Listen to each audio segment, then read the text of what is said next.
Depuis plus de 60 ans, Cuba a subi un blocus d'une grande violence, un blocus imposé par les États-Unis contre la vie et la volonté de la communauté internationale.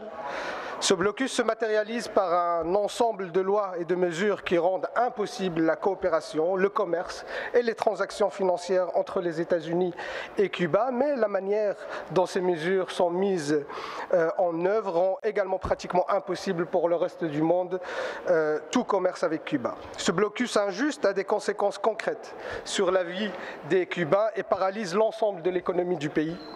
Et je vais ici prendre l'exemple le plus récent, c'est la pénurie de carburant.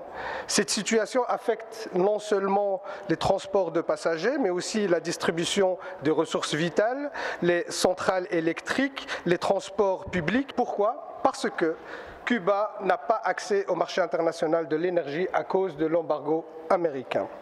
Les Cubains investissent aussi dans les soins de santé, dans les soins de première ligne pour tous, mais aussi dans la recherche de nouveaux médicaments. Par exemple, ils ont pu développer des vaccins contre le Covid. Ceux-ci peuvent sauver des vies dans le reste du monde, dans les pays du Sud, les oubliés du Big Pharma. Mais là encore, le blocus constitue un obstacle. Il empêche l'exportation de ces produits. Et malgré tous leurs investissements dans les soins de santé, il y a d'énormes pénuries de médicaments qu'ils ne peuvent pas produire eux-mêmes à cause du blocus.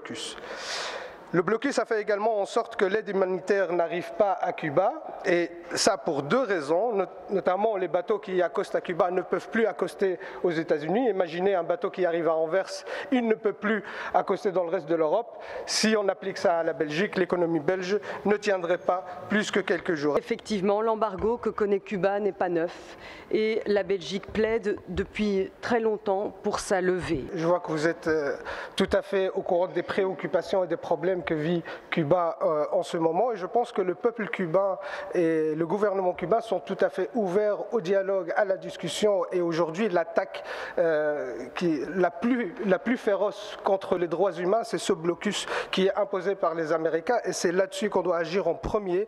Et je suis content que la Belgique soutienne la levée de ce blocus. On doit continuer à consolider cette position. Aujourd'hui, il y a seulement deux pays qui votent contre la levée de ce blocus, c'est les États-Unis et Israël, et c'est pas normal qu'un pays allié soutienne une politique aussi inhumaine qui s'attaque aux droits humains. Ça doit être notre premier combat. On sera à vos côtés, Madame la Ministre, pour mener ce combat et mettre en avant la position de la Belgique et la renforcer pour soutenir le peuple cubain.